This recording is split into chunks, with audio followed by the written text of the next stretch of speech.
Bismillahirrahmanirrahim. Assalamualaikum warahmatullahi wabarakatuh.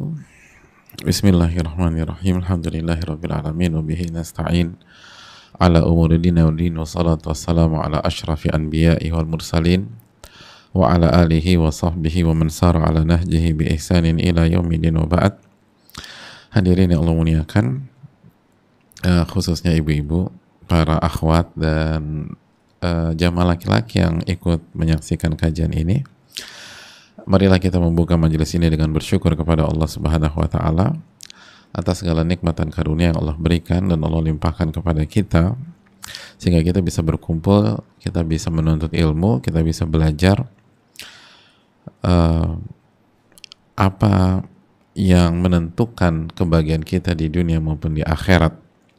Sebagaimana yang disampaikan Al-Imam Asy-Syafi'i rahimahullah, man kana yuridu dunya fa'alaihi bil ilm wa man kana yuridul akhirah fa'alaihi bil ilm. Barang siapa yang ingin dunia maka dia harus tahu ilmunya, dan barang siapa yang ingin akhirat dia pun juga harus tahu ilmunya.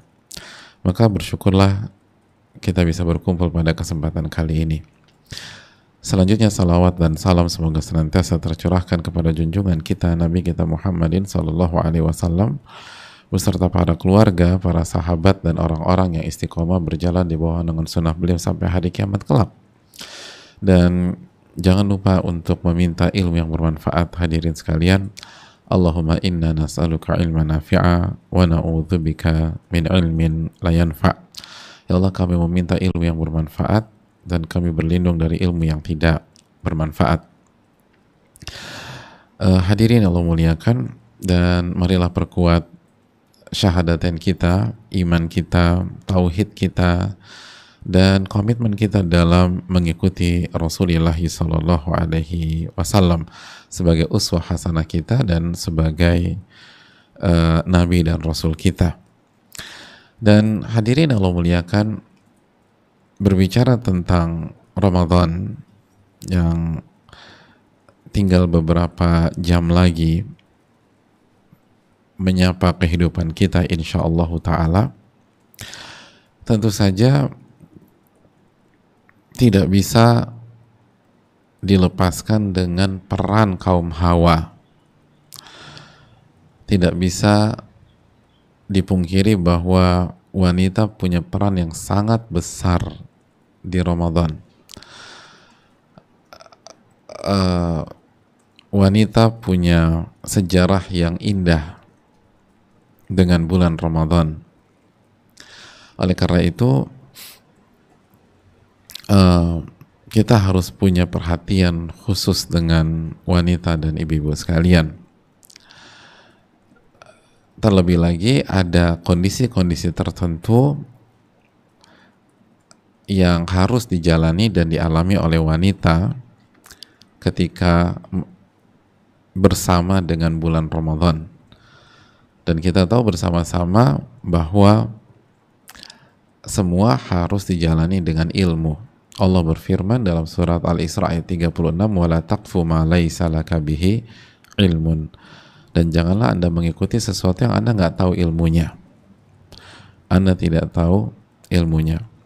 Dan banyak ibu-ibu atau wanita yang tidak sadar bahwa ada banyak lumbung pahala di Ramadan buat wanita. Ada banyak kesempatan beribadah bagi wanita. Sehingga opini bahwa wanita termarginalkan ya, atau tersisihkan karena sibuk dengan urusan dapur, lalu ribet dengan persiapan sahur, belum lagi ngurusin buka puasa, sehingga ibadahnya nggak maksimal, sehingga pahalanya sedikit. Itu perlu kita luruskan. Dan kalaupun ada kasus demikian, harus segera kita perbaiki, karena itu nggak benar. Perempuan itu punya lumbung pahala yang banyak di Ramadan, punya lumbung pahala yang sangat banyak di Ramadan, luar biasa. Dan hadirin Allah muliakan, maka jangan berkecil hati. Karena banyak wanita itu merasa Ramadan sebelum ini nggak maksimal. Itu tadi, ya sibuk urusan rumah, sibuk urusan dapur, sibuk belanja, sibuk nemenin anak untuk belajar dari rumah, belum lagi bersih-bersih, dan belum lagi kalau haid atau nifas, sehingga dia nggak bisa berpuasa, dia nggak bisa sholat. Maka itu semakin membuat banyak wanita atau banyak ibu-ibu yang galau dan sedih dan merasa bahwa peluang untuk mendapatkan pahala, ampunan dosa, dibebaskan dari api neraka, lalu mendapatkan satu malam yang lebih berarti, lebih indah dan lebih besar pahalanya dibanding 1000 bulan, hanya tinggal angan-angan kosong belaka. Dan sekali lagi itu nggak benar. Dan kalau ada kejadian, sekali lagi harus kita segera perbaiki. Oleh karena itu, pada kesempatan kali ini dengan segala kekurangan dan keterbatasan kita minta kepada Allah untuk diberikan ilmu yang bermanfaat dan bisa memaksimalkan lumbung-lumbung pahala bagi wanita. Hadirin yang Allah muliakan, ibu-ibu dan para akhwat, para wanita yang semoga dijaga oleh Allah Subhanahu wa taala. Lalu apa yang harus dilakukan oleh ibu-ibu atau para wanita agar bisa mendapatkan berbagai macam keutamaan di bulan Ramadan? Dan hal-hal yang tadi menjadi isu di kalangan ibu-ibu dan wanita seperti tadi haid, nifas, sibuk di rumah, lalu ngurus anak, lalu siapin makan sahur, makan buka, dan lain sebagainya, itu tidak menjadi kendala, tidak menjadi halangan untuk mendapatkan pahala dan ampunan dari Allah Subhanahu wa taala. Hadirin yang Allah muliakan, yang pertama kita langsung saja biar efisien. Yang pertama, ibu-ibu sekalian dan para akhwat, selalu prioritaskan amalan hati dan iman kita. Ini penting. Prioritaskan amalan hati dan iman, ibu-ibu sekalian. Kedepankan itu. Karena kalau kita bicara kendala wanita dan kesulitan wanita untuk maksimal di Ramadan, kalau kita lihat semuanya berkaitan dengan fisik. Berkaitan dengan fisik.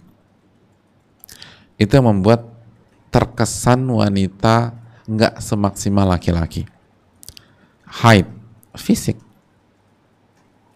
Kondisi haid kan kondisi fisik. Nifas, fisik lagi. Hamil, fisik lagi-lagi. Menyusui, fisik.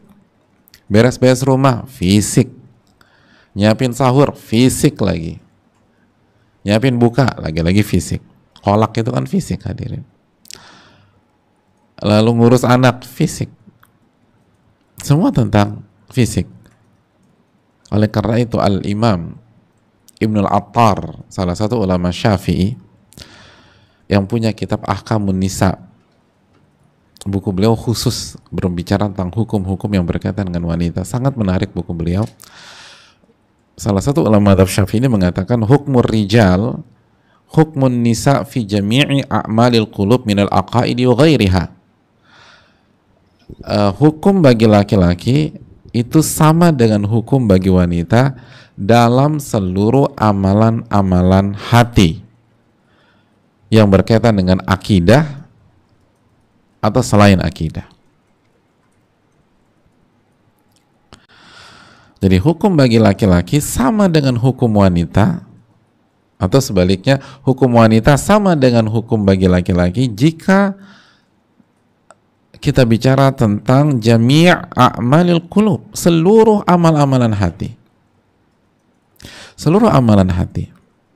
Baik dalam masalah akidah atau selain akidah. Seluruh amalan hati nggak ada bedanya antara laki-laki dan wanita. Nggak ada bedanya. Nggak ada bedanya.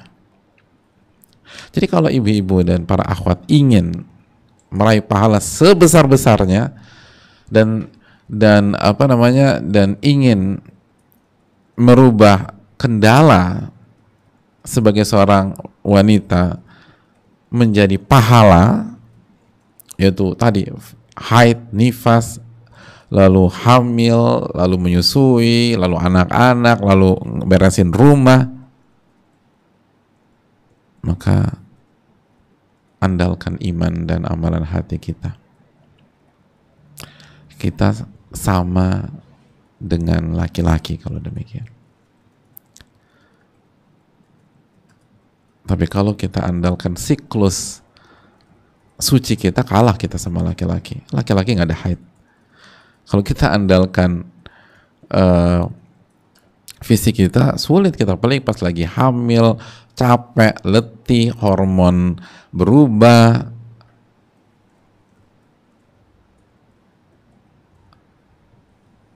Kalau kita masuk dari kotak anak-anak, kita terus yang disalin sama para suami dan laki-laki. Anak kamu tuh urus.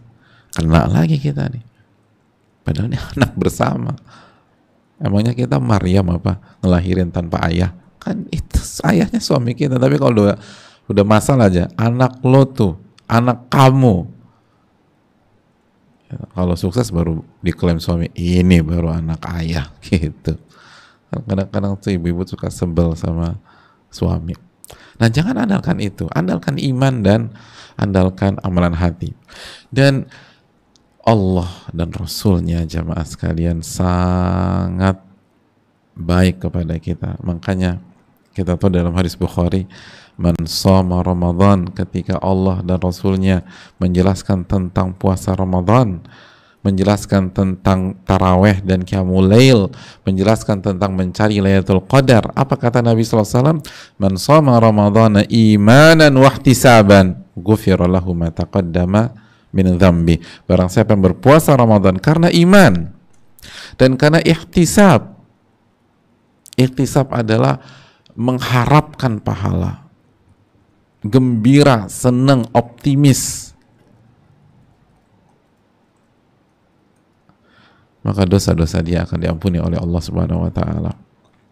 Lihat bagaimana Nabi kita mengaitkan antara puasa yang merupakan amalan zahir dengan iman dan ihtisab yang merupakan amalan hati. Bukan hanya puasa saja, tapi harus ada iman dan ihtisab. Ini menunjukkan amalan hati dan iman itu nggak bisa dipisahkan dengan Ramadan. Ini menunjukkan bahwa iman dan amalan hati adalah primadonanya Ramadan.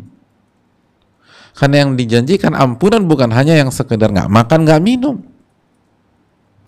Yang dijadikan ampunan adalah bukan hanya sekedar orang yang puasa dari subuh sampai maghrib. Tapi harus ada iman dan harus ada ihtisab, harus ada harapan, harus ada kegembiraan.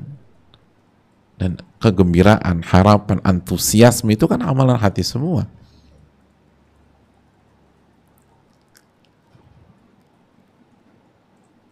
Jadi ketika ibu-ibu atau wanita, para akhwat sekalian, puasa, lalu punya kendala, nggak bisa semaksimal suami-suami misalnya, tapi iman kita mengalahkan iman suami kita. Iman kita mengalahkan para laki-laki itu. Kita yakin benar ini adalah perintah Allah. Allah lah yang mensyariatkan ini. Kita beriman pada rububiyah Allah. Dan kita benar-benar menjalani puasa itu dengan penghambaan yang totalitas. Walaupun secara fisik mungkin gak maksimal. Kenapa? Karena lagi hamil misalnya. Kenapa? Karena harus ngurus anak, belajar dari rumah. Kalau anaknya 1, kalau anaknya 11 kayak main bola kan repot. Tapi walaupun demikian dijalani dengan penuh iman, lalu happy banget gitu. Walaupun ribet, crowdnya luar biasa, anaknya jungkir balik, yang ketiga kecemplung lah, yang keempat ketabrak dinding, bukan ketabrak mobil, jadi lagi main-main nabrak dinding, nangis pula. Ada yang keempat jatuh dari tangga lah, tetap aja senang. Ya namanya juga anak-anak, senang aja. Kenapa senang? Bukan senang karena anaknya kecemplung, senang karena ini adalah bulan yang mulia dan saya masih diberi kesempatan oleh Allah untuk bisa puasa di bulan Ramadan, kan senang aja udah. Jadi mau ribet kayak apa, senang udah. Insya Allah dapat pahala. Semoga dosa-dosa saya diampuni. Ini dosa-dosa saya banyak Pak Ustadz.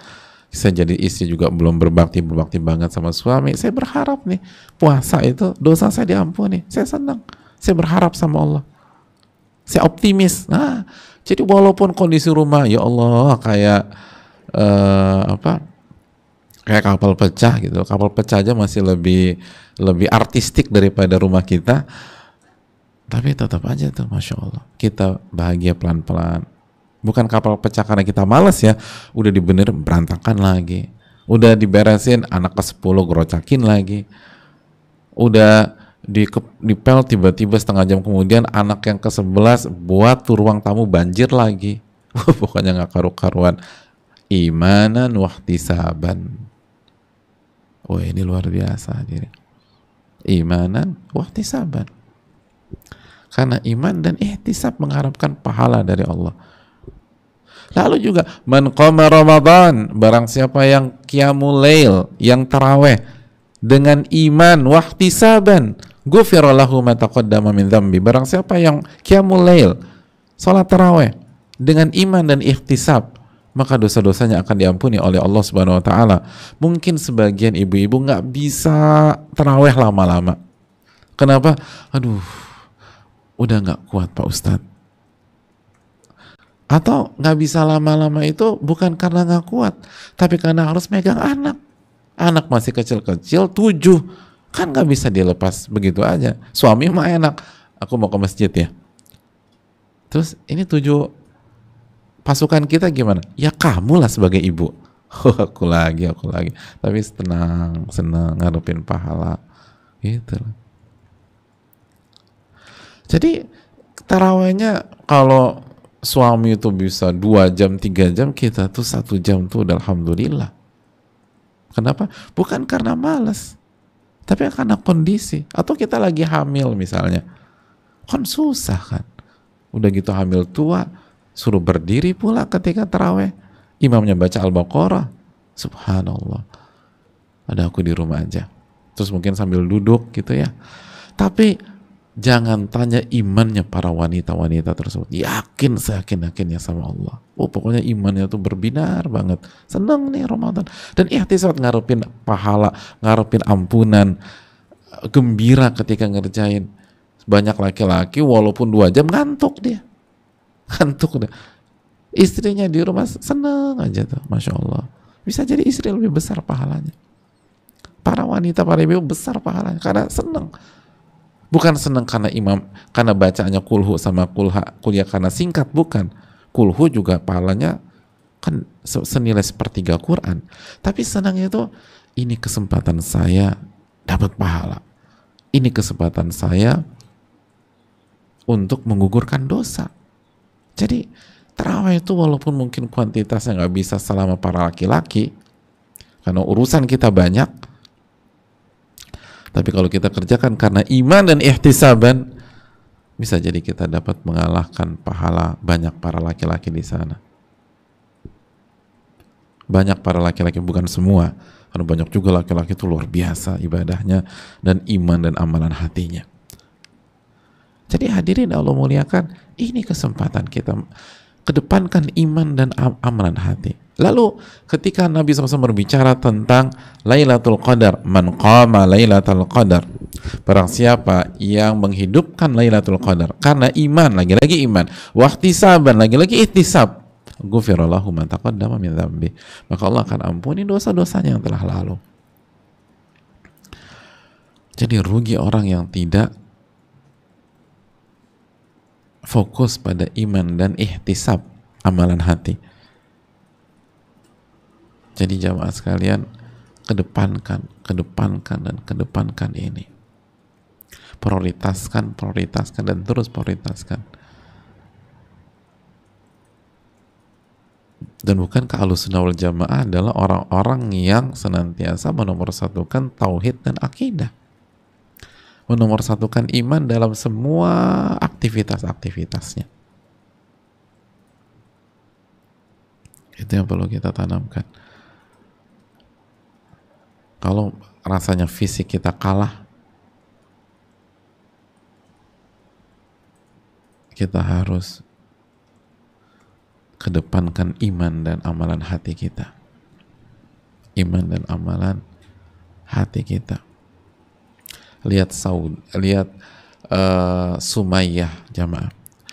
Sumayyah itu radhiyallahu taala anha, fisik boleh lemah, fisik boleh disiksa, tapi iman, oh, beliau adalah ikon wanita-wanita beriman kepada Allah. Jadi secara fisik Sumayyah nggak bisa apa-apa. Beliau disiksa dan akhirnya mati syahid, jadi syahidah. Tapi kenapa begitu harum nama beliau? Iman dan mengharapkan surga. Makanya kata Nabi SAW, sabron ala Yasir fa inna maw'idakumul jannah. Bersabarlah keluarga Yasir, karena janji Allah kepada kalian adalah surga. Dan terapkan ini dalam semua rangkaian ibadah-ibadah di Ramadan. Bukan hanya puasa, bukan hanya taraweh, bukan hanya nyari Lailatul Qadar, tapi semuanya. Iman dan amalan hati. Iman dan amalan hati. Iman dan amalan hati. Maka ibu-ibu akan punya banyak lumbung pahala di Ramadan.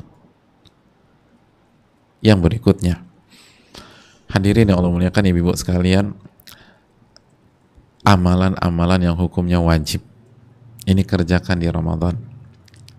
Mulai dari iman, tadi udah kita bahas, iman itu wajib kan. Sholat, jangan lupa sholat 5 waktu. Puasa Ramadan, karena masih ada juga wanita yang gak puasa, padahal gak haid, padahal gak nifas, hamil juga enggak, apalagi menyusui, malas aja dia, subhanallah. Gimana mau dapat pahala? Jadi sholat 5 waktu itu dijaga, puasa, dan jangan sampai puasa nggak sholat. Ini masih banyak kita nih puasa nggak sholat. Itu fatal, jemaah, fatal. Bahkan Ibnul Qayyim rahimahullah ta'ala mengatakan, ulama sepakat dosa orang sekali nggak sholat itu lebih parah daripada zina. Jadi jaga sholat 5 waktu. Jaga sholat 5 waktu. Jadi kalau mungkin ibu-ibu atau para akhwat kurang maksimal secara fisik untuk taraweh, maka maksimalkan sholat maghrib dan isya, itu poinnya. Maksimalkan sholat subuh, gitu. Oke, so taraweh secara fisik tadi ya. Karena kalau secara iman dan ihtisab nggak ada alasan, kita udah bahas tadi. Tapi secara fisik mungkin kita nggak maksimal. Kenapa? Harus megangin anak, jagain anak, harus beres-beres rumah, harus ngurus dapur, pembantu nggak ada. Akhirnya taraweh nggak maksimal secara fisik. Jaga sholat isya dan sholat maghrib, jaga sholat isya dan sholat subuh. Dan kita tahu kan dalam hadis, barang siapa yang sholat isya berjamaah dan sholat subuh berjamaah, maka dia mendapatkan bonus pahala sholat semalam suntuk. Dan kalau ibu-ibu sholatnya sendiri di rumah karena mengikuti saran Nabi SAW untuk memilih di rumah, maka tetap mendapatkan pahala sholat berjamaah. Makanya jaga sholat isya dan subuh gitu. Baru kita sholat tarawih semampunya. Tapi tetap fight sholat tarawih, tapi jaga dulu amalan wajib. Jaga amalan wajib. Terus juga di antara amalan wajib yang penting nih ibu sekalian, taat sama suami bagi yang sudah berumah tangga. Taat sama suami. Taat sama suami. Itu hal yang penting.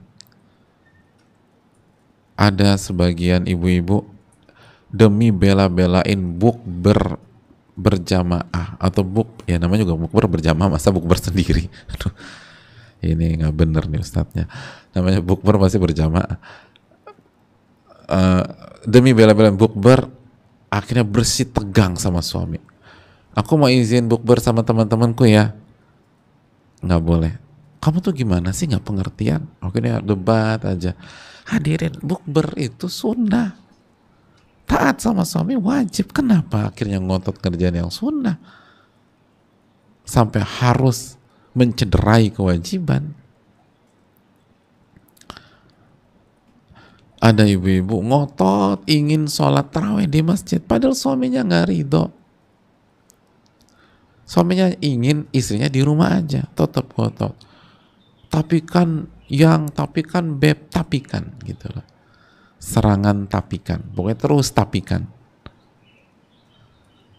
Sholat tarawih itu kan sunnah, kenapa ngotot? Akhirnya nggak taat sama suami. Apa kata Nabi SAW? Kata Nabi SAW kan, idza shalatil mar'atu khamsaha, jika seorang wanita sholat 5 waktu, wa shamat syahraha, lalu puasa Ramadan, wa hassanat farjaha, lalu dia menjaga kehormatan dan kemaluannya. Dia jaga kehormatan, dia jaga kemaluan. Wa ata'at ba'laha, dan dia taat kepada suaminya, taat sama suaminya. Dakhalat min ayyi abwabil jannati sya'at, maka dia masuk surga dari pintu surga manapun yang dia inginkan.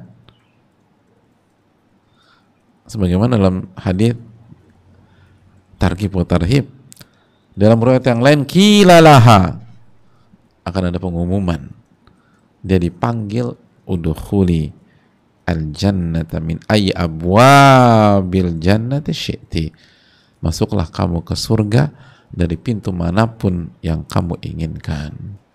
Taat sama suami, kata Nabi SAW. Kadang-kadang kita suka disorientasi dan lupa skala prioritas. Taat sama suami penting, dan ini keuntungan jadi wanita. Keuntungan jadi wanita. Kalau kita buat simple hidup wanita yang sudah berumah tangga, udah jaga hak Allah, lalu jaga hak suami. Insya Allah selebihnya itu uzur kalau misalnya kita nggak maksimal. Insya Allah tiket surga. Makanya itulah pesan Nabi SAW dalam hadis di atas kan. Idza shalatil mar'atu khamsa, barang siapa yang sholat 5 waktu, itu hak Allah. Shamat syahraha, puasa Ramadan, itu hak Allah. Wa hasanat farjaha, dan dia menjaga kehormatan dan kemaluannya, itu hak Allah, lalu hak suami. Jika sudah menikah, hak Allah, hak suami, lalu ata'at ba'laha, hak suami, masuk surga. Itu maksudnya. Bukan berarti hanya ngerjain itu aja, tapi jaga hak Allah, lalu hak suami, aman. Maka Ramadan ini jadilah momentum untuk menjaga hak suami kita. Jangan justru gara-gara ngotot mengerjakan kebaikan yang sunnah, akhirnya kita nusyuz, durhaka kepada suami. Akhirnya durhaka kepada suami.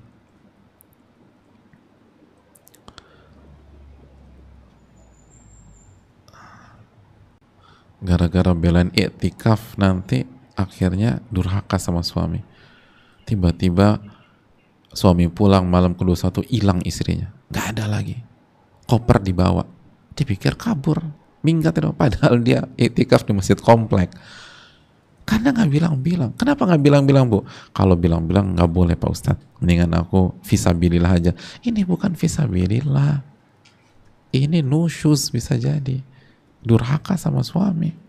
Jadi taat sama suami, taat sama suami.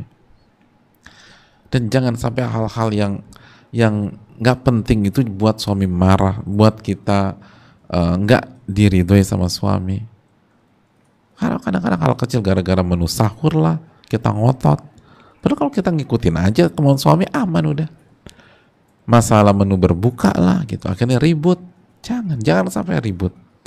taat, taat, taat, dan taat sama suami. Itu kunci surga kita. Apalagi di Ramadan, pahalanya dilipat gandakan oleh Allah Subhanahu wa ta'ala. Gitu jamaah sekalian. Taat sama suami itu penting. Bagi yang sekarang single nggak ada suami, maksimalkan yang lain. Dan ini jadi apa? Jadi ilmu. Kalau misalnya Ramadan tahun depan, insya Allah, atau 2 tahun yang akan datang, kita memiliki imam atau memiliki suami. Jadi dapat ilmunya, alhamdulillah. Dan bagi ibu-ibu yang misalnya suaminya meninggal dan sekarang kembali menjalani kehidupan single, atau misalnya divorce atau cerai, evaluasi. Iya ya, aku dulu tuh banyak dosanya sama suamiku. Ini kesempatan kita taubat kepada Allah. Kesempatan taubat kepada Allah. Di antara amalan wajib yang lain, birrul walidain. Nah, berbakti kepada orang tua.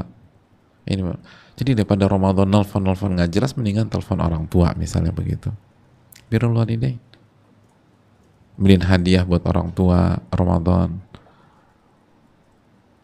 Ini semuanya dikasih, orang tua nggak dikasih.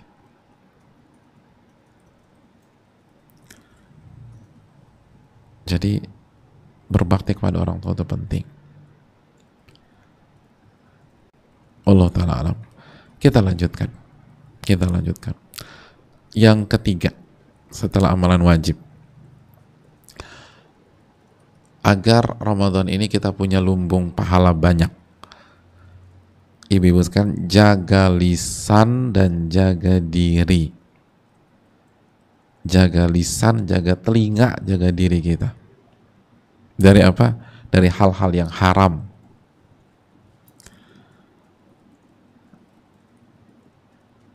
Hati-hati lisan.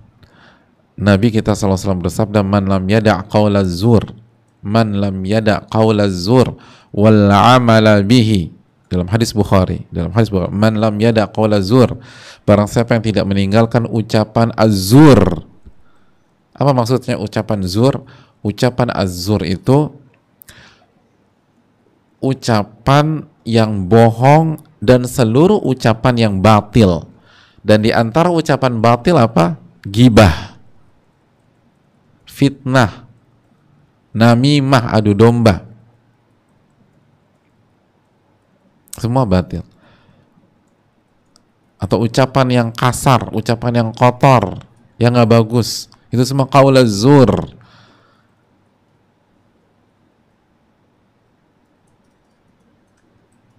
Barang siapa yang tidak meninggalkan ucapan az-zur, tadi kita udah jelaskan, bohong, gibah, namimah, adu domba, fitnah, dan seluruh hal-hal yang batil.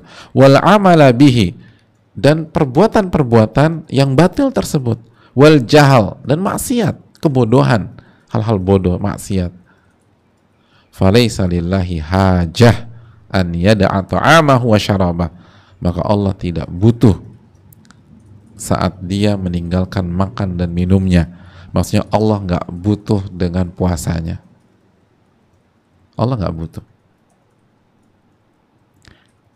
Dijelaskan oleh para ulama seperti Al-Imam Ibnu Battal, puasanya kalaupun sah nggak diterima sama Allah Subhanahu wa ta'ala. Nah, ini hal penting, dan ini PR besar bagi wanita. Karena salah satu PR besar wanita adalah jaga lisan. Jaga lisan.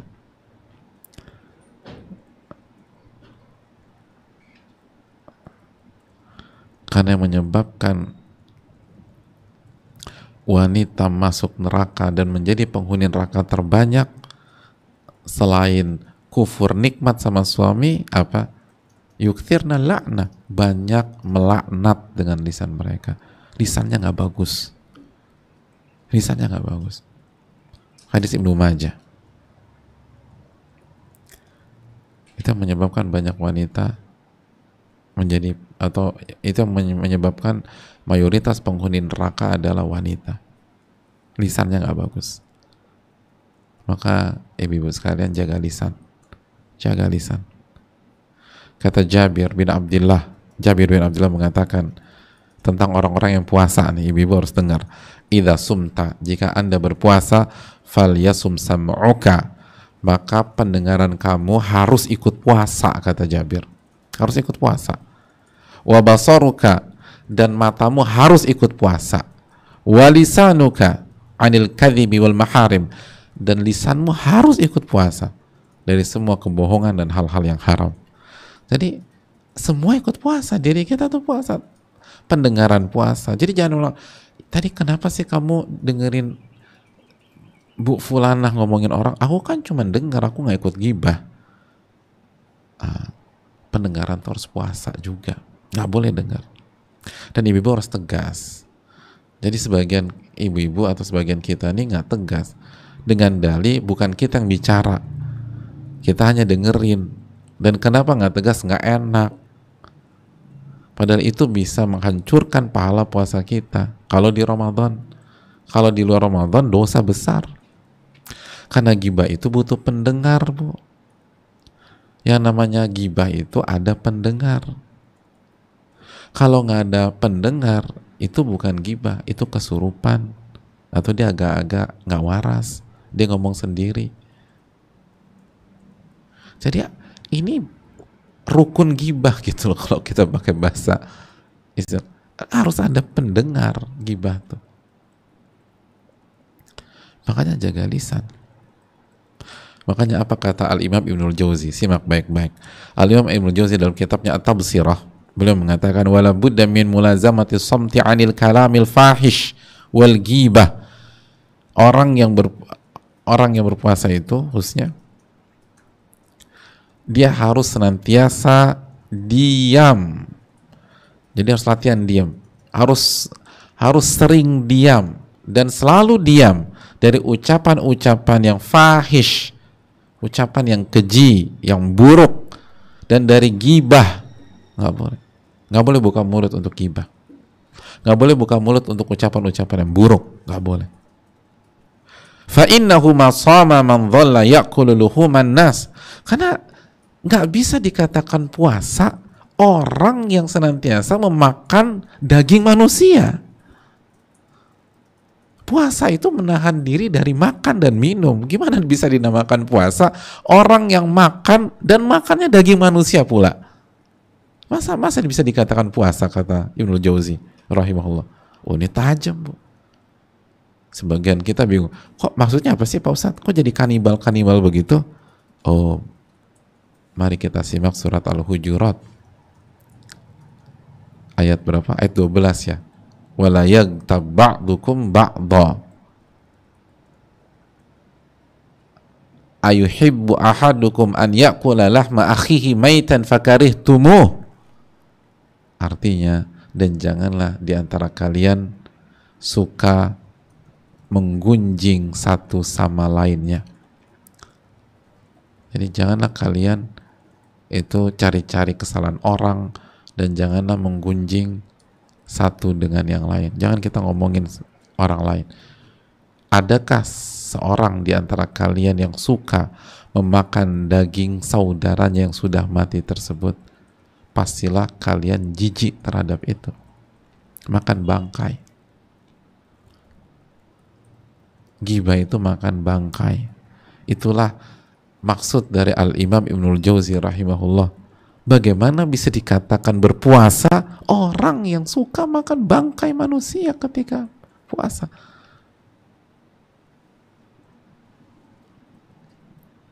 Oh, ini dalam. Kok bisa dikatakan puasa? Kan simpel aja.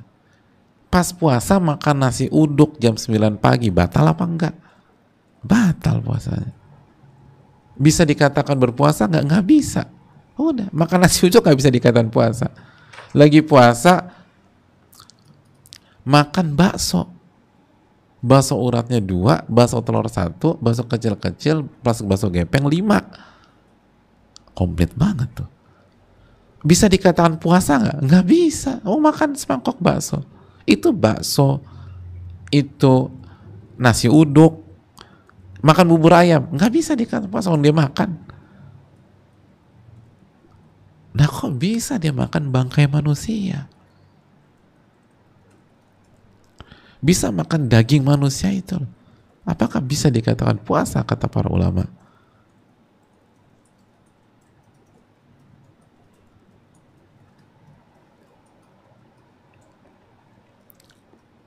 Walaupun perlu kita ketahui mayoritas ulama mengatakan orang yang gibah puasanya sah, tapi bisa jadi tidak mendapatkan pahala apapun.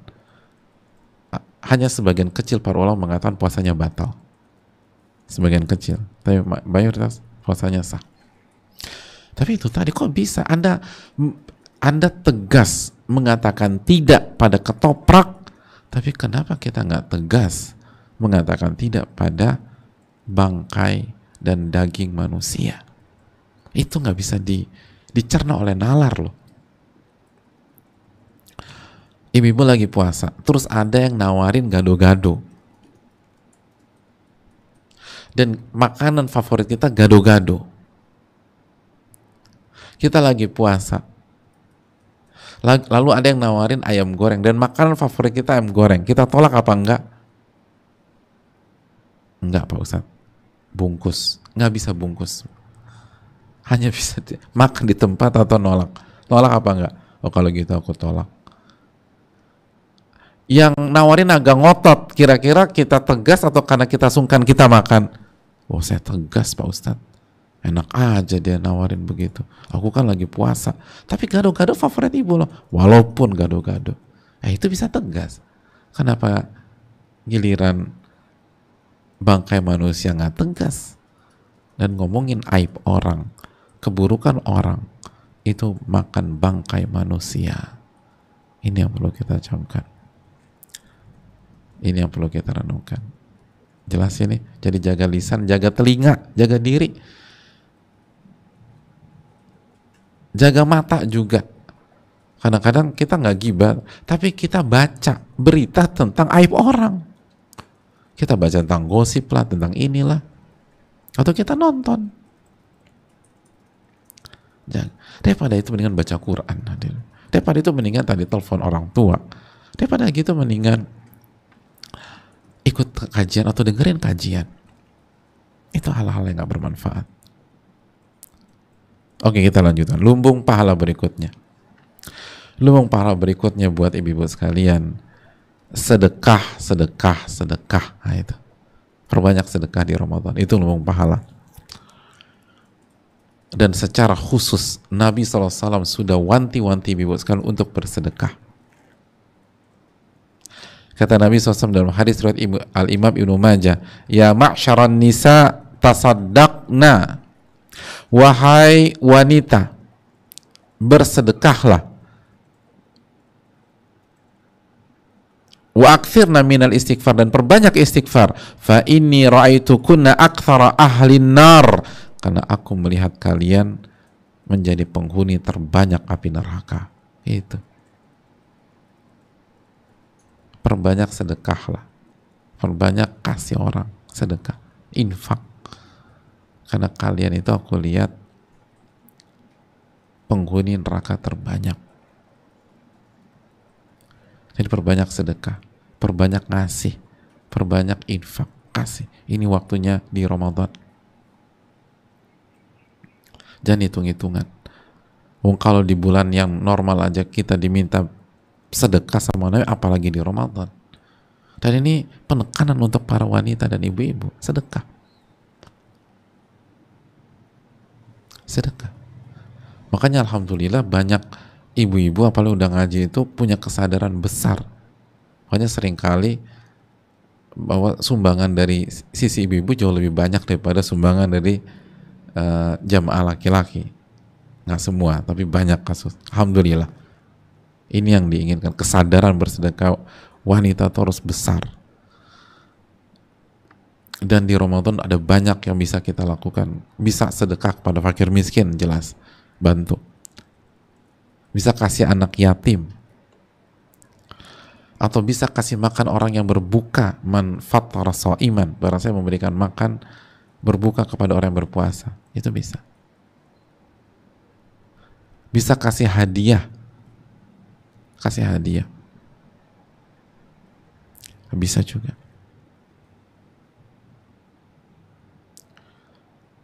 Saya mau kasih hadiah sama teman saya. Itu kasih. Dan kalau bingung barang, kasih uang misalnya. Uang tuh manfaat. Sebaik-baik harta yang baik itu di tangan orang yang soleh, kata Nabi SAW. Manfaat uang itu. Kasih-kasih. Infak, sedekah. Kasih hadiah. Dan perbanyaklah. Perbanyak memberi di Ramadan. Ini lumbung pahala buat ibu-ibu sekalian. Dan jangan takut miskin. Mana kasat sadaqatun min mal, sedekah itu nggak akan mengurangi harta, kata Nabi Sallallahu Alaihi Wasallam dalam hadis riwayat Muslim. Itu yang perlu kita camkan, Wallahu taala alam bisawab. Yang berikutnya, yang ke-5, perbanyak baca Quran, zikir, istighfar. Perbanyak baca Quran, zikir, dan istighfar. Perbanyak. Bulan Ramadan, bulan Al-Quran. Syahrul Ramadan alladzi unzila fihil Quran. Bulan Ramadan, bulannya Al-Quranul Karim. Bulan diturunkannya Al-Quran dalam surat Al-Baqarah ayat 185. Jadi perbanyak baca Quran. Dan buat target hadir, nggak ada masalah.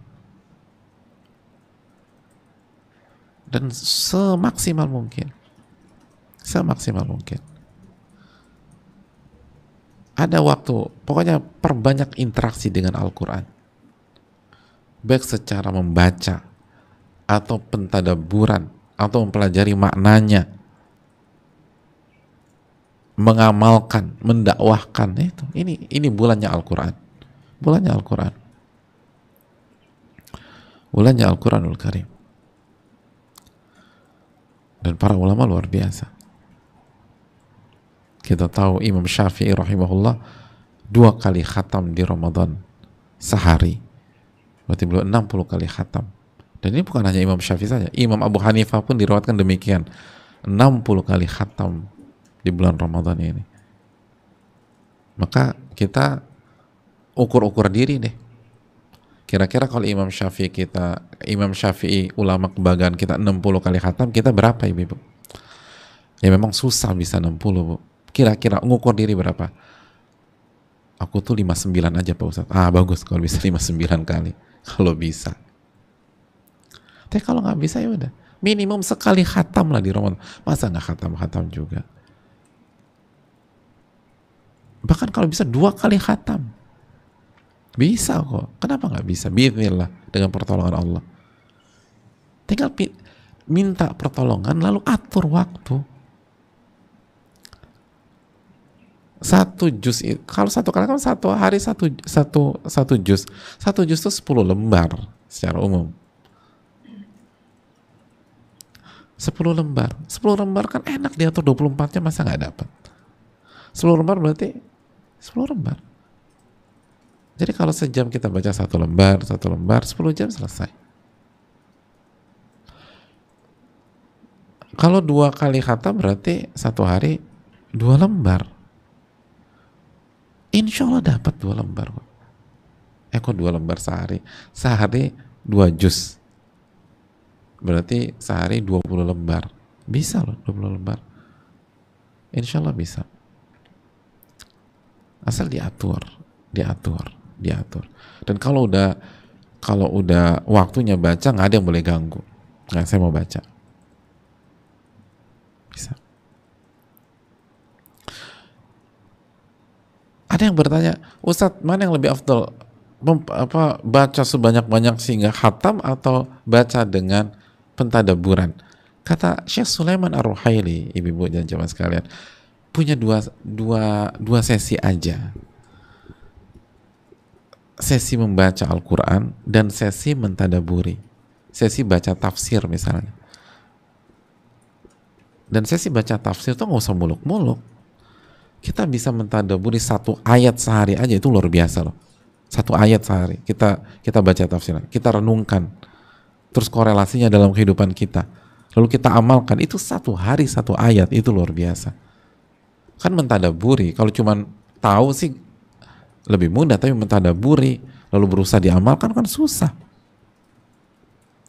Diresapi dalam diri gitu loh. Kita baca alhamdulillahirabbil alamin, terus kita renungkan apa itu alhamdu, pujian yang lahir dari rasa cinta, terus tanya, saya ini udah cinta sama Allah atau belum ya? Kan gitu. Itu baru alhamdulillah aja. Rabbil alamin, apa arti Rabb? Itu luar biasa loh. Jadi dibagi waktu aja. Waktu baca Quran, udah baca Quran sebanyak-banyaknya. Lalu ada waktu untuk mentadabburi. Baca Quran. Terus juga perbanyak zikir ibu-ibu di Ramadan. Perbanyak zikir. Perbanyak zikir. Makanya itu rumah berantakan, rumah kayak kapal pecah. Kita harus sapu lagi. Sapu diberantakan lagi, kita harus bersihin lagi. Akan sia-sia kalau kita nyapu sambil ngedumel. Tapi kalau nyapu sambil baca tasbih, nyapu sambil bertahmid, alhamdulillah, nyapu sambil baca subhanallah walhamdulillah wala ilaha illallah wallahu akbar, nyapu sambil bersalawat Allahumma shalli ala Muhammad wa ala ali Muhammad, terus itu kan lumbung pahala. Nyapu sambil beristighfar, ingat tadi apa permintaan Nabi SAW kepada ibu-ibu sekalian, ya ma'syaran nisa, wahai para wanita, bersedekahlah dan perbanyaklah istighfar. Itu wanita terus perbanyak istighfar. Tadi hadis Ibnu Majah, karena aku melihat kalian menjadi ahli penghuni neraka terbanyak nanti. Perbanyak istighfar. Di dapur istighfar, nyuci piring istighfar, nyiapin makanan buka istighfar, nyiapin sahur istighfar. Apalagi sahur kan. Wabil ashari hum yastaghfirun. Orang-orang beriman tuh di waktu sahur tuh istighfar.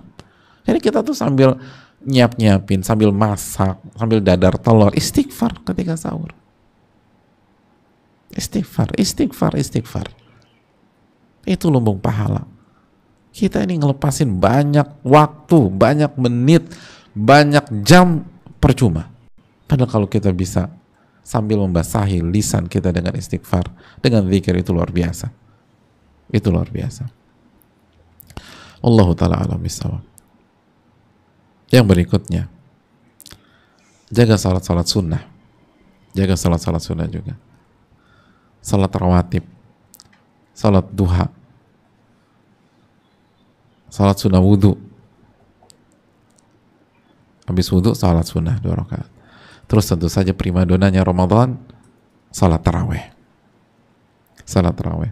Dan kalau salat taraweh nggak bisa panjang-panjang, tadi kedepankan iman dan ihtisab. Jadi pas salat taraweh tuh seneng aja kita tuh, senang, alhamdulillah bisa salat taraweh lagi.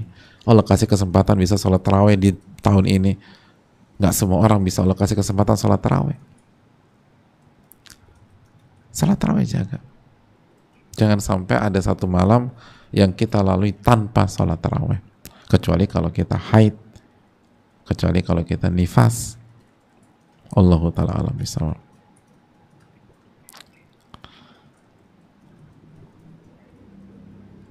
Yang berikutnya, hadirin yang Allah muliakan,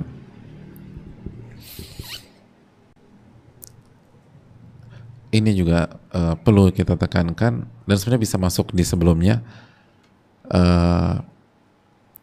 Lumbung pahala wanita di Ramadan adalah ngurus dan didik anak dan jaga rumah. Itu juga lumbung pahala. Lumbung pahala. Dan ini bisa dimasukkan ke kewajiban tadi. Jadi karena tadi belum disebutkan, kita sebutkan. Karena Nabi mengatakan sallallahu alaihi wasallam, wal mar'atu ra'iyatun wa mas'ulatun an baiti zawjiha wa auladih. Istri itu pemimpin, penanggung jawab. Dalam hal apa? Dalam 2 hal. Anak-anak, atau dalam dua hal. Yang pertama rumah, dan yang kedua anak-anak. Jadi jangan berdalih Ramadan, jangan berdalih karena taraweh rumahnya berantakan. Jangan, beresin rumah. Itu ditanya sama Allah. Allah tanya nanti. Dan pahala besar. Lihat, mainkan atau tanamkan iman, niat. Kenapa kita beresin rumah? Karena Allah akan tanya saya, dan ini tanggung jawab saya, tanggung jawab. Dan anak-anak diurus. Jangan karena ngejar-ngejar khataman, dan itu sunnah, akhirnya anak-anak terbengkalai. Anak-anak terbengkalai. Anak-anak diurus, anak-anak dididik. Tapi yang perlu kita ingat, sekali lagi, ngurus anak, didik anak, dan urusan rumah jangan berlebih-lebihan. Seringkali sebagian ibu-ibu terpancing, akhirnya waktu habis cuma untuk ngurusin rumah, terpancing. Apalagi kalau mendekati lebaran, khususnya dalam kondisi normal, ibu-ibu kan terpancing untuk mempercantik rumahnya, mengkinclongkan rumahnya untuk open house nanti ketika lebaran. Akhirnya nggak baca Quran, akhirnya nggak taraweh, sibuk aja beres-beres. Jangan berlebih-lebihan. Udah cukup seadanya aja. Nggak usah semua direnov segala macam. Sampai tukang masih harus kerja di malam takbiran demi agar lebarannya bisa open house dan bangga gitu ngeliat rumahnya. Oke, udah jangan kesana lah, sayang gitu loh. Jadi jaga aja, tapi jangan berlebih-lebihan. Anak-anak juga jangan diturutin semuanya, didik dan urus, bukan diikutin seluruh keinginan anak. Akhirnya kita nggak bisa ngapa-ngapain. Dan edukasi anak biar untuk beribadah di bulan Ramadan ini, itu hal yang penting. Wallahu ta'ala alam bisawab. Ya, terakhir, dua dari terakhir, ada dua kondisi yang menjadi kekhususan para wanita dan ibu-ibu. Yang pertama adalah ketika haid dan nifas.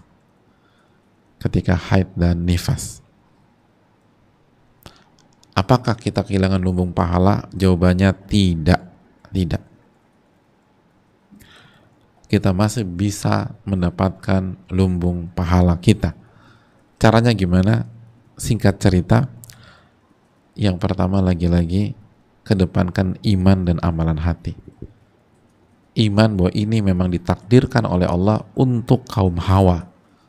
Ini memang Allah takdirkan untuk wanita. Berimanlah dengan rububiyah Allah Subhanahu wa taala. Iman itu pahalanya paling besar, jamaah. Jadi jangan sedih, jangan kesal. Artinya sedih itu, kesal sama takdir itu jangan. Berimanlah. Lalu silakan sedih. Sedih natural yang lahir dari semangat untuk bisa beribadah maksimal, semangat untuk bisa puasa full dan sholat full. Nah, sedih natural itu pahala.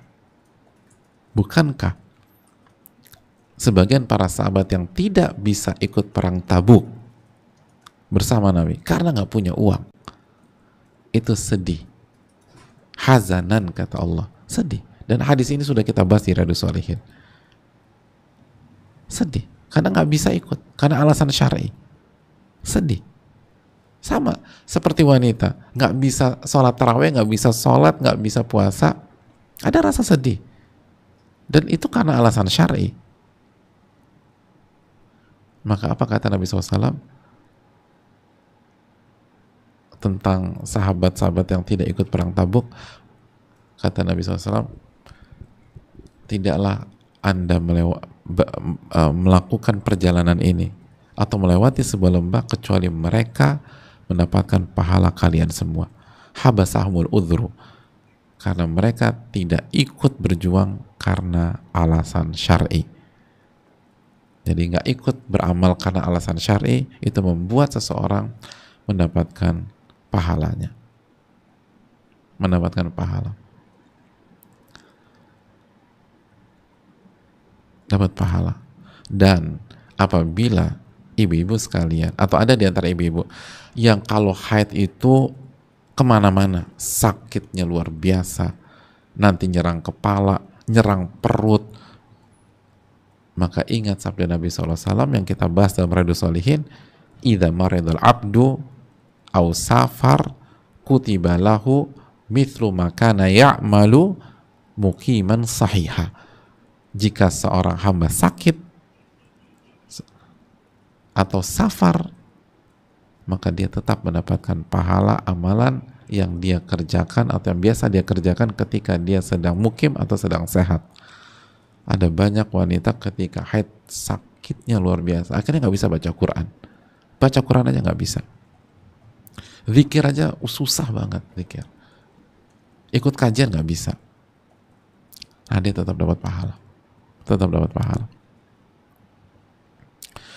Terus dia sedih gitu, aduh aku nggak bisa. Sedih yang natural itu, bukan sedih karena menolak takdir atau nggak terima sama takdir, tapi sedih spontanitas karena ingin beribadah, itu dapat pahala. Jadi amalan iman dan amalan yang kedua yang kedua bagi wanita haid dan nifas, dia harus ingat terus apa arti ibadah. Ibadah itu menjalankan perintah dengan ikhlas dan menjauhi larangan. Maka jangan berpikir ibadah hanya menjalankan perintah, karena ibadah itu menjalankan perintah dan menjauhi dan meninggalkan larangan. Sekarang saya mau tanya, ketika wanita haid, ada larangan nggak dari Allah? Ada. Apa larangannya? Larangan sholat dan larangan puasa. Maka kata para ulama, pada saat seorang wanita tidak berpuasa karena taat kepada larangan Allah, karena mencari ridho Allah, lalu dia tidak sholat karena taat kepada Allah dan mencari ridho Allah, maka pada saat dia tidak sholat dan pada saat dia tidak puasa, dia sedang beribadah kepada Allah Subhanahu wa ta'ala. Allahu Akbar. Maka pada saat wanita haid tidak sholat asar hari ini, dia sedang beribadah kepada Allah. Jika dia niat karena Allah, taat sama larangan Allah. Begitu hadirin yang Allah muliakan. Makanya sebagian ulama ketika membahas tentang apakah wanita haid boleh meminum obat penunda haid, wanita haid, apakah wanita boleh meminum obat sehingga dia tidak haid di Ramadan, sehingga haidnya tertunda? Kata para ulama seperti Syekh Sathri, sebagian ulama seperti Syekh Sathri, jawabannya boleh jika tidak ada efek samping dan tidak membahayakan diri dia. Tapi kata Syekh Sathri, untuk apa dia minum obat tersebut? Untuk apa dia minum? Karena hasilnya sama aja. Maksudnya, iya. Kenapa dia mau minum obat tersebut? Agar bisa beribadah. Ketahuilah, ketika wanita tidak sholat karena menjauhi larangan, taat sama Allah, ketika Allah larang, maka itu pun ibadah. Maka nggak ada bedanya. Jadi kalau kita bisa simpulkan, pada saat wanita suci, lalu dia sholat dan puasa Ramadan, maka dia beribadah dari pintu atau dari sisi menjalankan kewajiban dan perintah. Jadi dia beribadah dari sisi menjalankan perintah. Dan pada saat dia haid dan dia tidak sholat, dia tidak puasa Ramadan, karena taat kepada Allah, maka dia beribadah kepada Allah dari sisi yang lain, yaitu meninggalkan yang dilarang. Sama-sama ibadah, cuman beda kotak saja. Kotak yang pertama menjalankan perintah, kotak yang kedua meninggalkan larangan. Sama-sama ibadah. Makanya kata Syekh Sathri, salah satu pakar fikih papan atas dunia hari ini, boleh, tapi buat apa? Kan tujuannya untuk ibadah kan? Ini ibadah juga. Yang jadi masalah banyak wanita karena tidak tahu ilmunya, dia tidak merasa dia sedang beribadah kepada Allah. Padahal itu ibadah kepada Allah. Dan sebaliknya, kalau dia ngotot untuk sholat dan puasa, dosa dia. Dan sholat puasanya nggak sah. karena dia melanggar larangan. Wallahu ta'ala alam bisawab. Yang ketiga buat wanita haid dan nifas, kerjakan ibadah-ibadah lain yang diperbolehkan seperti zikir, istighfar, baca Al-Quran.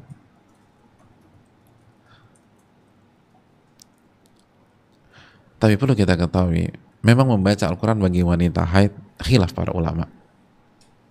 Wallahu ta'ala alam, pendapat yang saya lebih cenderung ke hal tersebut, dengan segala keterbatasan saya, wanita haid bisa membaca Al-Quran, tapi hindari sentuhan langsung agar keluar dari khilaf. Dan ini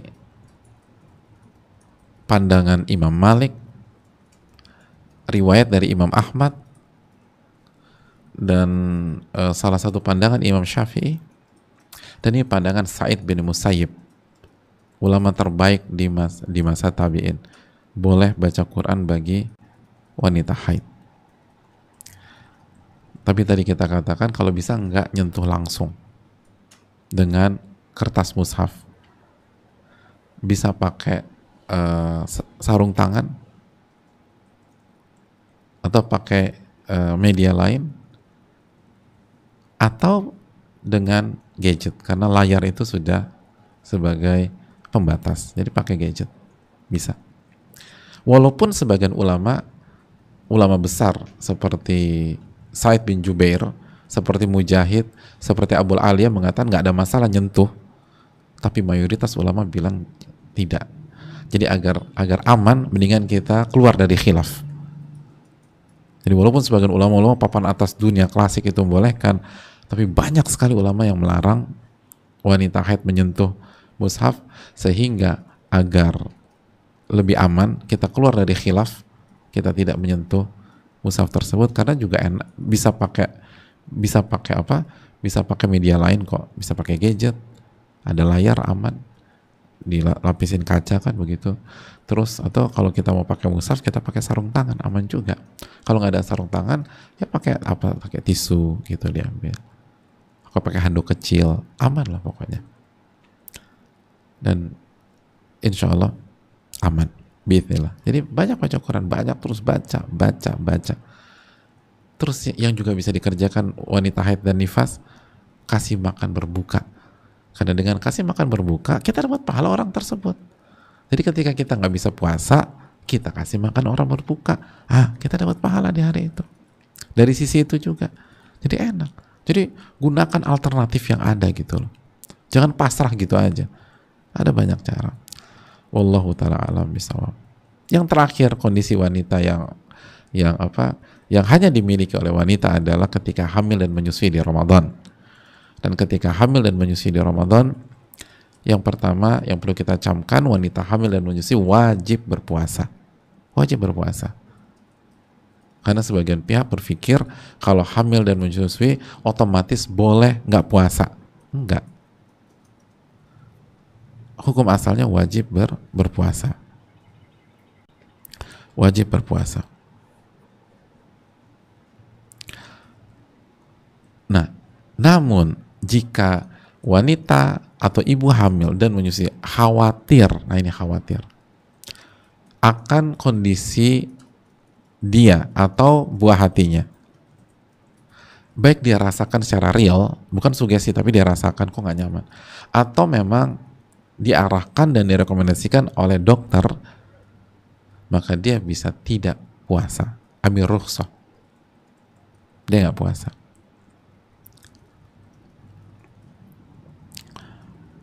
Lalu apa yang harus dia lakukan? Terjadi khilaf para ulama. Khilafnya pelik.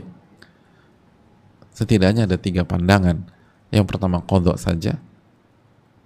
Yang kedua fidyah saja, kasih makan orang 1 fakir miskin untuk 1 hari. Yang ketiga qadha dan fidyah dengan perincian. Kita nggak bahas ini secara detail, tapi intinya wallahu ta'ala bisawab, khilaf ini kuat ya, khilaf ini sangat kuat, khususnya antara yang qadha dan yang fidyah.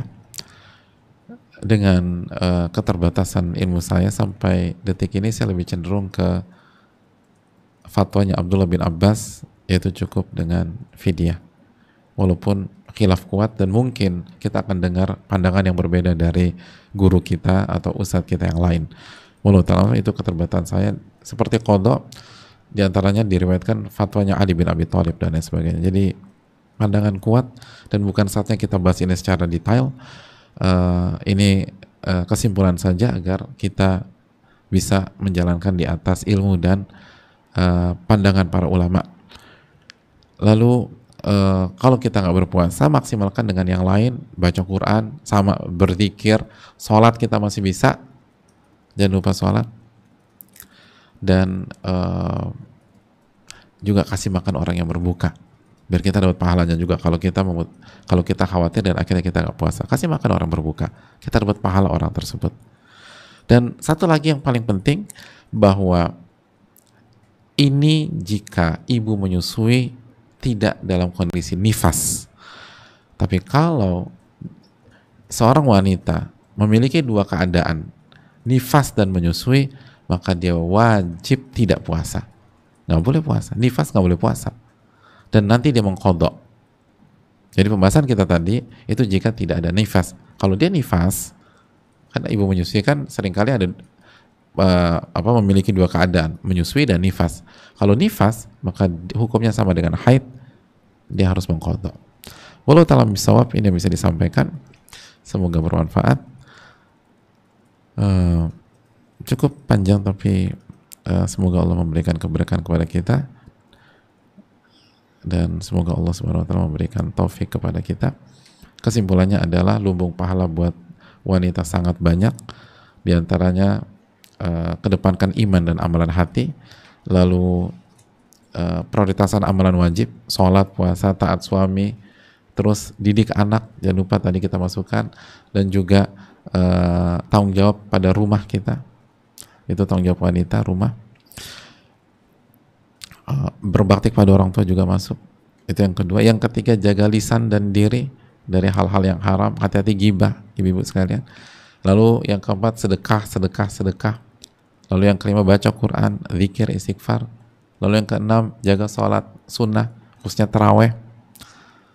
Tadi kita masukkan juga anak dan rumah ke hal yang wajib tadi. Lalu yang keenam, ada dua kondisi khusus. Yang pertama haid dan nifas, dan yang kedua hamil dan menyusui. Ini yang bisa disampaikan. Jazakallahu khairan. Kita buka sedikit waktu untuk sesi tanya jawab.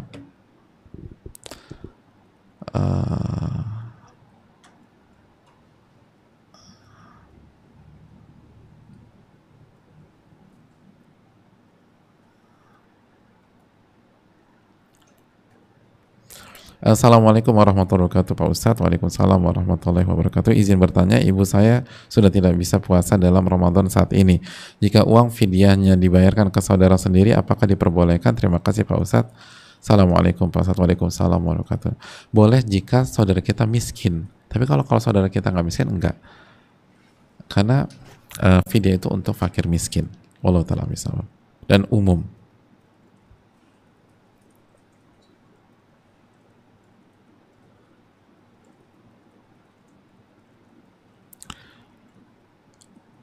Assalamualaikum warahmatullahi wabarakatuh. Waalaikumsalam warahmatullahi wabarakatuh. Semoga Ustadz dimudahkan di dalam menjawab pertanyaan ini, dan saya dimudahkan Allah dalam mengamalkan jawabannya tersebut. Amin ya rabbal alamin. Dan semoga Ustadz, tim panitia kajian selalu di dalam ketaatan kepada Allah dan selalu dalam lindungan Allah. Amin ya rabbal alamin. Izin bertanya, kalau kita sudah sholat taraweh, harus sholat tahajud di sepertiga malamnya, apakah ada batasan waktu untuk sholat taraweh, atau bolehkah sholat taraweh 4 rakaat setelah isya, sisanya 4 rakaat plus witir di sepertiga malam? Mohon penjelasannya Ustadz. Jazakallahu khairan, barakallahu fiik.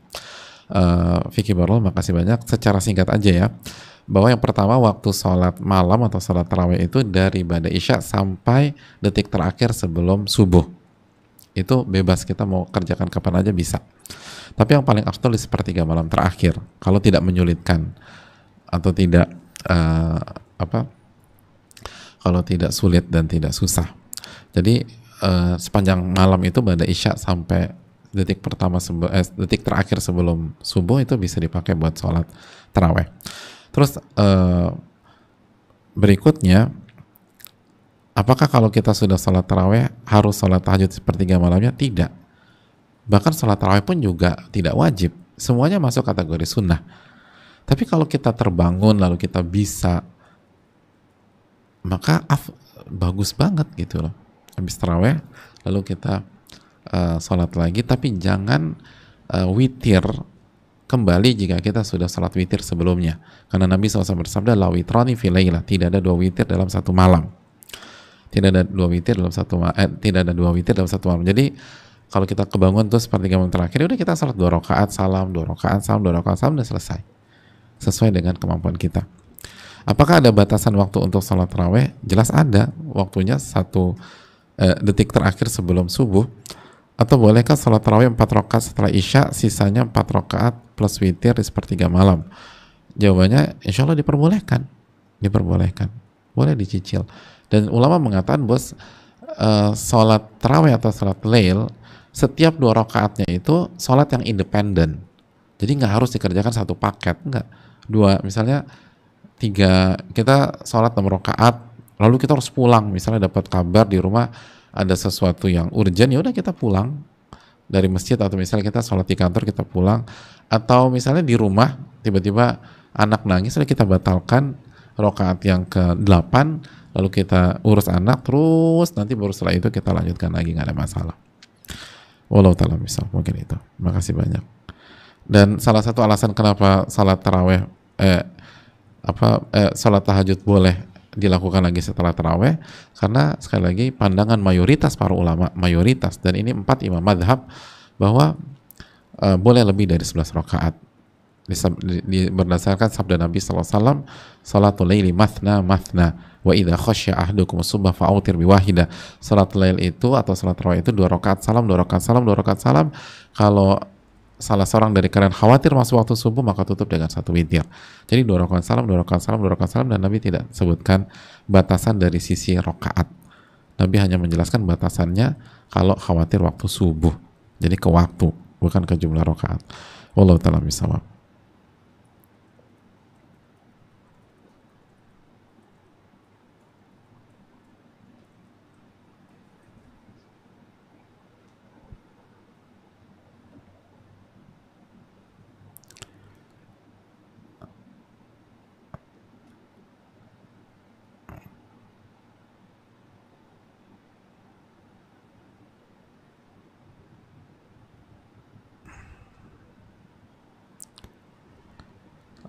Ya.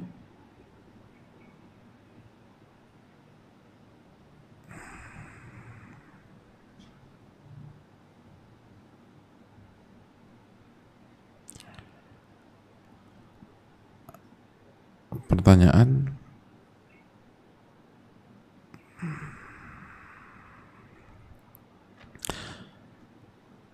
Assalamualaikum, waalaikumsalam. Izin menyampaikan pertanyaan untuk ya. Ahsanallahu ilaik wa iyak. Ustadz izin bertanya, saya adalah seorang ibu baru dengan bayi 5 bulan dan seorang ibu rumah tangga yang mengurus rumah tangga tanpa adanya mbak. Jujur Ustadz, semenjak ada baby saya kesulitan untuk memanage waktu. Untuk mengerjakan kerjaan rumah saja saya suka terbengkalai karena sibuk mengurus baby yang tidak mau ditinggal. Terlebih lagi bayi saya akan menjalani empasi ketika menjelang 10 hari terakhir Ramadan. Jujur saya deg-degan sekali Ustadz. Di satu sisi saya takut juga tidak fokus Ramadan dan malah fokus ke empasi anak saya. Mohon saran untuk pembagian waktu bagaimana ya Ustadz agar bisa menjalankan kewajiban sebagai ibu rumah tangga, ibu seorang bayi sambil memaksimalkan Ramadan agar saya tidak keteteran. Empasi itu kan makanan pertama ya, fase setelah ASI eksklusif, benar nggak sih? Empasi ya. Empasi itu singkatannya makanan pertama setelah ASI kali ya. Ya pokoknya gitu deh. Caranya tadi kita kedepankan iman dan amalan hati, jamaah. Dan ingat tadi, mengurus anak itu pahalanya besar nggak? Makanannya besar nggak? makanannya besar, pahalanya besar nggak besar? Besar, itu kewajiban kan, itu kewajiban, jadi pahala wajib, enak gitu ya, alhamdulillah dapat pahala wajib. Oh, empasi itu makanan pendamping ASI, nah itu makanan pendamping ASI, gitulah ada. Empasi itu makanan pendamping ASI, jadi setelah fase ASI eksklusif ya. Ya itu sering kali hektik ibu-ibu.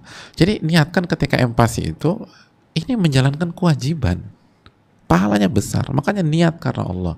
Dan menjalankan kewajiban mengurus anak, pahalanya gede, pahalanya besar. Dan kalau kita niatnya ikhlas, itu pahalanya lebih besar daripada amalan sunnah loh. Pahalanya lebih besar daripada amalan sunnah, seperti sholat taraweh. Tapi bukan berarti itu pembenaran untuk kita malas sholat taraweh, enggak. Tadi mungkin taraweh kita nggak terlalu maksimal, tapi kita lakukan dengan iman, dengan harapan, dengan senang. Terus juga ketika kita memberikan makanan pendampingan kepada anak, kita juga bahagia, kita yakin ini sebuah amal soleh. Maka kalau amalan hati kita itu, maka luar biasa. Bagaimana cara tetap ikut kajian di saat punya baby dan tidak punya ART? Apakah boleh saya mendengar kajian sambil menggendong bayi misalnya?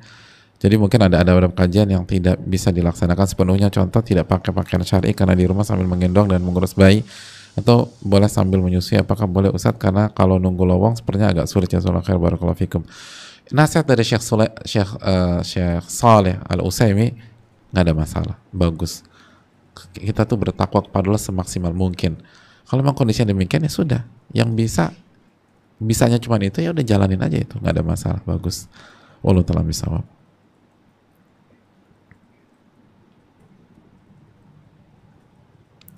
Assalamualaikum warahmatullahi wabarakatuh. Waalaikumsalam warahmatullahi wabarakatuh. Barakallahu fiik Ustadz, fikum barakallah. Semoga Allah senantiasa merahmati dan menjaga Ustadz beserta keluarga, tim kajian, dan segenap kaum muslimin dimanapun berada. Mohon izin bertanya Ustadz terkait ibadah wanita di bulan Ramadan. Bila seorang istri mempunyai target-target ibadah Ramadan, khatam Quran, tadabbur Quran, dan lain-lain, dan menghabiskan sebagian besar malam-malam Ramadan dengan ibadah, apakah harus minta izin dulu kepada suami? Misalnya suami ngajak berbincang, mengajak tidur lebih awal, tapi istri memilih menuntaskan bacaan Al-Qurannya, apakah berdosa? Syukran Ustaz, jazakallahu khairan, barakallahu fikum. Intinya bahwa yang harus izin suami adalah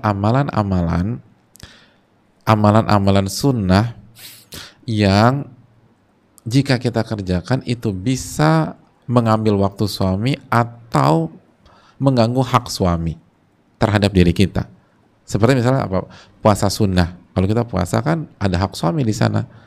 Kalau suami membutuhkan kita atau menginginkan kita, kita nggak bisa. Itu harus izin. Tapi kalau ibadah wajib nggak pakai izin. Aku boleh sholat zuhur nggak? Ya harus sholat zuhur, Mbak. Bukan izin suami gitu loh. Jadi itu tadi. Nah, konteksnya ini, misalnya suami mengajak berbincang, mengajak tidur lebih awal, tapi istri memilih menuntaskan bacaan Al-Quran, apakah berdosa? Ya, kalau begini harus izin suami, karena hak suami ditemenin misalnya. Jadi kalau suami minta tidur lebih cepat, lalu kita pengen baca Quran, minta izin dulu, boleh nggak saya baca Quran terlebih dahulu? Atau misalnya win-win gitu, win-win. Kita temenin suami sampai beliau tidur, baru kita baca Quran gitu. Tapi yang jadi masalah beliau tidur, kita ikutan tidur gitu loh. Itu kalau bisa gitu tuh lebih bagus. Tapi minta izin pokoknya oke ya. Jadi misalnya aku penuhi hak kamu, udah pokoknya nggak akan ganggu sampai suami nyaman tidur. Udah bisa itu kita baca Quran lagi. Kalau bisa gitu itu lebih afdal. Allah ta'ala alam.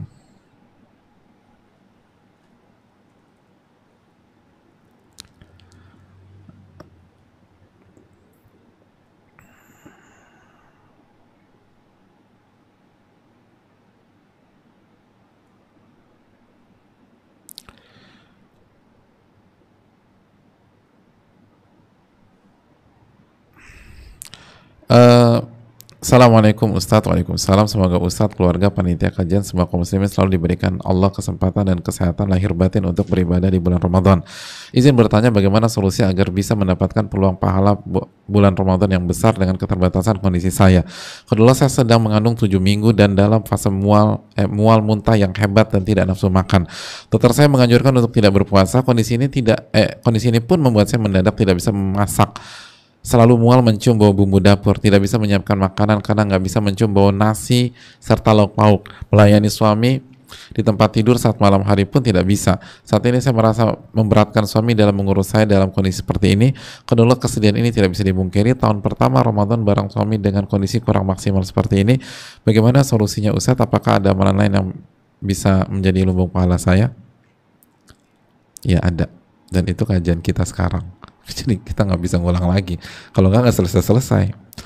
Jadi tinggal dilihat aja poin-poin di atas.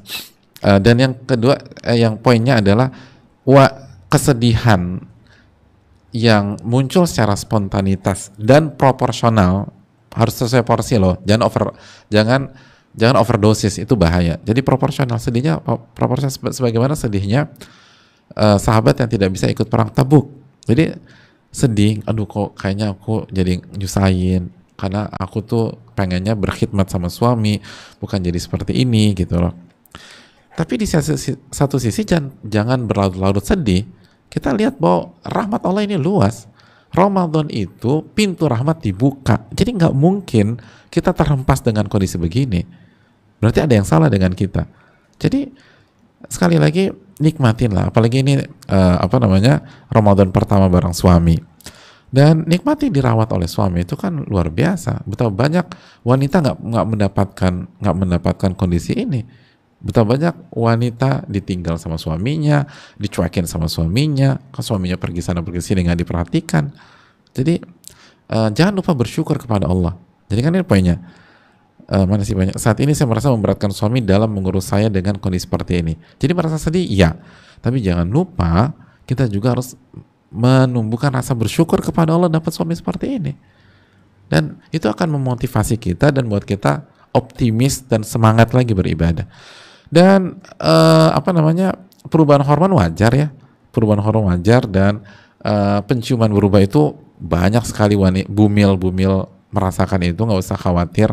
Mungkin ini karena pengalaman pertama aja dan juga baru 7 minggu, jadi mungkin cukup shock dan harus adaptasi. Insya Allah setelah adaptasi semua akan lebih baik. Maka banyak doa dan banyak takarub kepada Allah Subhanahu Wa Taala. Mungkin itu.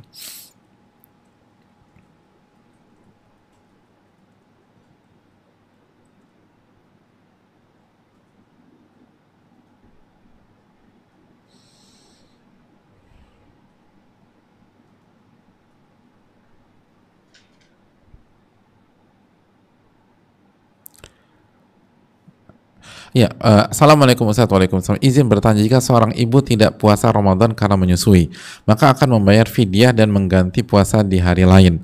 Jika di antara hari-hari itu si ibu datang bulan, apakah berarti yang dibayar fidyah selain hari-hari datang bulan itu saja?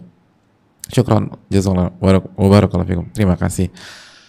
Yang pertama, kalau saya ditanya sampai detik ini saya lebih cenderung ke pandangan yang cukup fidyah. Hanya saja kalau jamaah atau ibu yang bertanya lebih mengikuti pandangan ulama yang membayar fidyah plus puasa, maka itu hak masyarakat umum yang mengikuti ulama kita. Jadi nggak ada masalah. Jadi kalau memang pandangan yang dikuatkan adalah pandangan itu, ya udah, karena pandangan itu juga kuat dan ada ulama klasik yang merojikan itu. Dan ini adab dalam masalah khilaf. Makanya Syekh Satri pernah ditanya tentang, salah satu pakar ulama fikih besar pernah ditanya tentang sebuah masalah fikih, kalau nggak salah tentang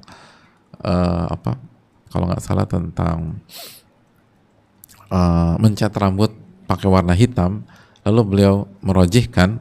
Lalu di akhir jawabannya beliau bilang gini, tapi kalau penanya merojihkan pandangan yang lain karena mengikuti ulama yang lain, maka nggak ada masalah. Yang penting orang awam itu tanya kepada ahli ilmu.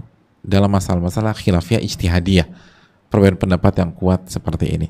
Nah, kita lanjutkan. Jika di antara hari-hari itu si ibu datang bulan di hari-hari Ramadan ya, apakah berarti yang dibayar fidyah selain hari-hari datang bulan tersebut? Iya benar. Datang bulan harus qadha, jelas. Jadi fidyah itu di luar mens, di luar datang bulan. Kalau datang bulan atau nifas, maka jelas langsung qadha. Nggak ada pembicaraan fidyah. Karena yang dilihat itu bukan kondisi menyusuinya, yang dilihat adalah kondisi mens atau datang bulannya, mens atau nifasnya. Wallahu ta'ala alam. Ya, saya rasa cukup, sudah jam segini. Makasih banyak, semoga bermanfaat. Dan tunggu sebentar.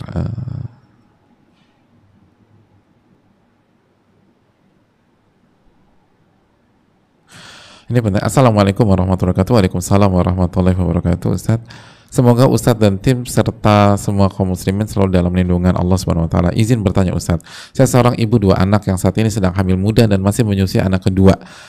Udah hamil dan menyusui, komplit nih. Kemarin saat ikut webinar kesehatan puasa untuk ibu hamil di Muhajir Project, saya ceritakan kondisi saya dan disarankan tidak berpuasa. Namun insya Allah besok saya tetap berusaha untuk berpuasa. Kalau misal memang setelah dicoba nanti saya tidak bisa berpuasa, mohon nasihat Ustadz agar saya bisa tetap mendapatkan banyak pahala di bulan Ramadan walaupun nanti tidak bisa berpuasa. Jazakumullah khair wa barakallahu fikum Ustadz. Ya, makasih. Tadi kita katakan, kasih makan orang berbuka, lalu kerjakan semua amal ibadah yang lain, zikir, baca Quran, lalu banyak sholat sunnah dan lain sebagainya. Dan dalam kasus ini yang penting, ketika misalnya dokter bilang disarankan untuk tidak berpuasa, apakah kita harus ngikutin saran dokter tersebut?